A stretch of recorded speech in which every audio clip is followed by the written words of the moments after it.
तो शुरू करते हैं। ये पार्ट 3 है यूनिट 2 का। हम लोग ग्लोरियस रेवोल्यूशन अच्छे से डिटेल में डिस्कस कर चुके हैं। अभी डिस्कस करेंगे हम लोग इंडस्ट्रियल रेवोल्यूशन के बारे में। कोई भी डाउट हो आपका तो आप कमेंट में डाल सकते हो। मैं एक सेपरेट वीडियो आपके डाउट्स का ले लूँगा। ठीक है? इंडस्ट्रियल रेवोल्यूशन रेवोल्यूशन आपको मैं मतलब बता चुका हूँ, क्रांति होता है। इंडस्ट्री का मतलब हो गया तुम्हारी जो बड़ी-बड़ी मैन्युफैक्चरिंग हब्स होते हैं, कंपनीज़ होती हैं, जो मैन्युफैक्चरिंग मैं वर्ड यूज़ कर रहा हूँ मैन्युफैक्चरिंग। तो इससे रिलेटेड जो कंपनीज़ होती हैं, इनको हम लोग क्या कहते हैं, जब ये डेवलप हुई, जब इंडस्ट्री डेवलप हुई पूरी और शुरू हुई, इसको हमने बोला इंडस्ट्रियल रेवोल्यूशन। अब जो ये इंडस्ट्रियल रेवोल्यूशन है, ये आपका इंग्लैंड से शुरू हुआ था। ठीक है?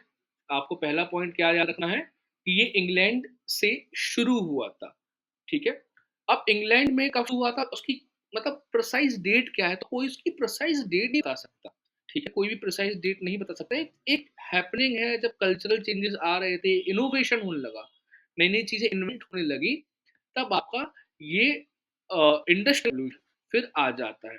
ठीक है? तो कोई प्रिसाइज़ डेट नहीं है, लेकिन हाँ, हम मानते हैं कि 1760 से ये शुरू हो गया था। तो एक आप तो नोट कर लो 1760। ठीक है? 1760 से ये शुरू और आपका चलता है लगभग यहाँ पे 80 इयर्स तक रहता है ना, इंडस्ट्रियल रेवोल्यूशन का फेज़ था आपको। बाद में अगर आप देखो रिसेंटली भी एक इंडस्ट्रियल रेवोल्यूशन 2 हुआ था, जहाँ पे कंप्यूटर वगैरह आए। ठीक है? कंप्यूटर के टाइम की मैं बात नहीं कर रहा हूँ, क्योंकि वो तो रिसेंट घटना है। जब पहली बार इंडस्ट्रीज़ बनना शुरू हुई 1760 से, और 1840 का जो पीरियड होता है मोटा-मोटा लमसम आपका जो हो गया, ये 80 इयर्स का जो पीरियड होता है, ये हमारा इंडस्ट्रियल रेवोल्यूशन का हमारा माना जाता है, 1760 से 1840 तक का। तो बताओ इंडस्ट्रियल रेवोल्यूशन कहाँ शुरू हुआ था? इंग्लैंड से शुरू हुआ था, और 1760 से आप 80 इयर्स का है, तो आप 80 याद रख लो। 1760 दो साल याद क्यों रखोगे? 1760 में 80 जोड़ोगे तो 1840 होगा। ठीक है? 80 इयर्स चला 1760 से, बस दैट्स इट। 1840 अपने आप बना लोगे। अब आगे बढ़ते हुआ क्या-क्या था? इसमें क्या-क्या चीज़ें हुई थी? इसमें कुछ फैक्ट्स हम लोग याद रखेंगे। सबसे पहले इसमें होता है हमारा टेक्नोलॉजिकल इनोवेशन। ठीक है? अब जैसे एग्ज़ाम्पल के फॉर्म में मैं आपको समझाता हूँ। पहले के टाइम क्या होता था, कॉटेज इंडस्ट्री हुआ करती थी। कॉटेज इंडस्ट्री क्या होता है? टेक्निकल वर्ड है, ध्यान रखना। कॉटेज इंडस्ट्री वर्ड याद रखना। Cottage industry. कॉटेज इंडस्ट्री सीधे सा मतलब होता है घर के अंदर प्रोडक्शन। ठीक है? घर के अंदर प्रोडक्शन। ठीक है? घर के अंदर का प्रोडक्शन, आप अपने घर में एक मशीन लगा ली छोटी-सी, पन्नी बनाने की, रस्सी बनाने की, या ठीक है, कॉटेज इंडस्ट्री। पहले तो घर हाथों से चीज़ें बनती थी। हाथों से अपने क्या कहते हैं, स्वेटर बना लिया बुन के, या फिर हाथों से कुछ और बना लिया, कुछ तुम्हारे पत्तल वगैरह बनती थी। ये सारी कॉटेज इंडस्ट्री होती है। कुछ नेकलेस वगैरह बना लिया, आपके जो सुनार वगैरह होते हैं, घर के अंदर ही नेकलेस बना लेते हैं। तो ये कॉटेज इंडस्ट्री होती थी, ठीक है? अब हुआ क्या, कॉटेज इंडस्ट्री पहले चलती थी 1760 के पहले। फिर होता है टेक्नोलॉजिकल इनोवेशन। टेक्नोलॉजिकल इनोवेशन होता है, टेक्नोलॉजी आपकी मार्केट में आती है। टेक्नोलॉजी मार्केट में कैसे आती है, उसको थोड़ा-सा समझो आप, कि होता क्या है, कि देखो, अगर आप थोड़ा-सा दिमाग लगाओगे, तो आपके सामने एक बहुत पुरानी टेक्नोलॉजी है, स्टीम इंजन। स्टीम इंजन है, ठीक है? स्टीम इंजन चलता किस चीज़ से है? स्टीम से चलता है, ठीक है? स्टीम बनती कैसे? कोयले से बनती है। तो उस टाइम जो हो क्या हुआ, कोयले का बहुत बड़ा यूज़ होने लगा, यूज़ ऑफ कोल, ठीक है? जिस यूज़ ऑफ कोल हुआ, ठीक है? क्योंकि वहाँ से कोल आपका बन गया पावर सोर्स। अब एक और मैं आपको थोड़ा-सा एग्ज़ाम्पल से समझाता हूँ कि स्टीम इंजन बना, कोल बना, ये एक एग्ज़ाम्पल हो गया। दूसरा एग्ज़ाम्पल हो गया, अ, गांधी जी एक चरखा चलाते हैं, ठीक है? गांधी जी चरखा चलाते हैं, और चरखा चला के वो एक रस्सी बनाते हैं। रस्सी को जब हम लपेटते हैं, तो एक वो बन जाता है, उसका क्या कहते हैं, जैसे ऊन का गोला होता है ना, ऊन का गोला, ऐसी रस्सी जब लपेटते जाओगे ना, तो उसका बनता है यार्न। उसको इंग्लिश में बोलते हैं यार्न। YARN, हाँ, यार्न बोलते हैं। तो गांधी जी एक चक्के से यार्न मतलब एक बार में एक ही रस्सी लपेटी जा रही है, ठीक है? ऐसे ही करके थोड़ा-सा टेक्नोलॉजी का एडवांसमेंट हुआ, तो एक मशीन बनाई गई जिसे बोलते हैं स्पिनिंग जेनी। स्पिनिंग जेनी, ठीक है? किसी जेम्स नाम के बंदे ने बनाई थी। स्पिनिंग मशीन का नाम लिख देता हूँ, spinning jenny.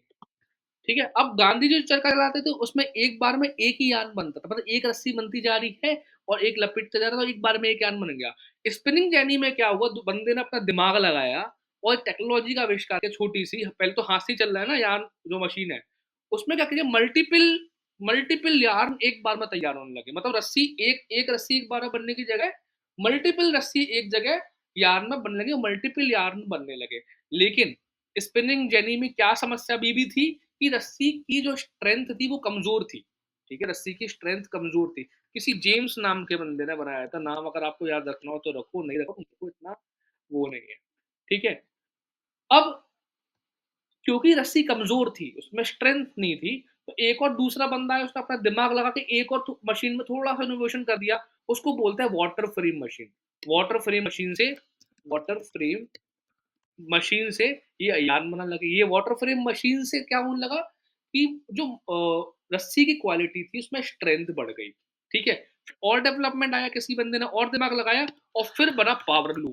Power loom power loom एक प्रॉपर एडमंड नाम के बंदा था जिसने इसका आविष्कार किया था। ये प्रॉपर एक मशीन है, प्रॉपर मशीन है कपड़ा बनाने की, टू मेक क्लोथ्स। बड़ी बड़ी ढेर सारी साड़ियाँ, बड़ी बड़ी मशीनें जो होती है ना, स्टीम से चलने वाला भी बन गया। फिर हैंड, पहले तो आपने देखा होगा मूवीज में हाथों से करते थे, हाथों से करता वीविंग होती आ रही है, साड़ी बनती आ रही है। फिर बाद में उसके साथ स्टीम जोड़ दिया गया, स्टीम इंजन जोड़ दिया गया, तो हाथों का भी नीड नहीं रहेगा, सीधा कोयला डालो और मशीन चल रही है।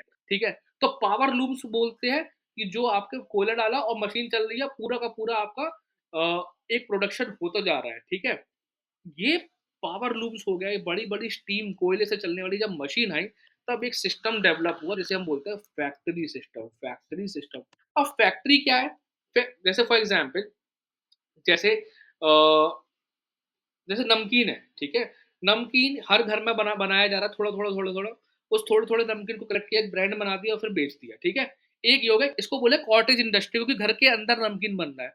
अब क्या किया बड़ी-बड़ी फैक्ट्रीज़ ने, बड़ी-बड़ी फैक्ट्री सिस्टम क्या हुआ, बड़ी-बड़ी मशीनों में को एक जगह लगा दिया, बड़े-बड़े वो लगा दिए और फिर लोग आ रहे हैं, लोग बाहर से काम करने आ रहे हैं उस मशीनों पे, क्योंकि बड़ी-बड़ी मशीन है, तो ज़्यादा लोग चाहिए। ज़्यादा लोग दूसरे गाँव से आ रहे हैं उस जगह पे, दूसरी जगह से, और उस जगह पे जहाँ पे फैक्ट्री लगी हुई है, ठीक है? तो जहाँ पे फैक्ट्री लगी हुई है और ये फैक्ट्री मास मैन्युफैक्चरिंग कर रही है। मैन्युफैक्चरिंग मतलब उप क्या कहते हैं, किसी चीज़ को बनाना, ठीक है? हिंदी में मैं वर्ड भूल रहा हूँ, लेकिन इसको बोलेंगे किसी चीज़ को बनाना, ठीक है? क्रिएट करना किसी चीज़ को, ठीक है?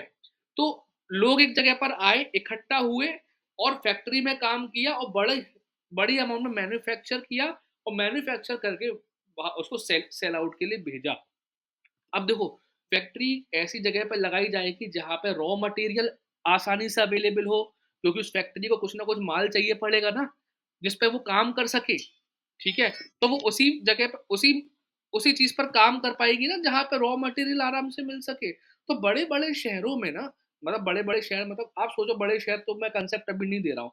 सोचो जहाँ पे रेलवे स्टेशन बहुत प्रॉपरली है, ठीक है, जहाँ पे पोर्ट्स हैं, जहाँ पे जहाज आते हैं, ठीक है, तो इन जगहों पर रॉ मटेरियल आसानी से आ जाता है फैक्ट्री के लिए, और जो माल बन जाता है उसे आसानी से हम ट्रांसपोर्ट भी कर सकते हैं जहाँ पे कनेक्टिविटी अच्छी है। समझो, जहाँ पे कनेक्टिविटी अच्छी है वहाँ पे रॉ मटेरियल आ सकता है और मैन्युफैक्चर्ड गुड, गुड मतलब सामान, मैन्युफैक्चर बना हुआ सामान बाहर जा भी सकता है।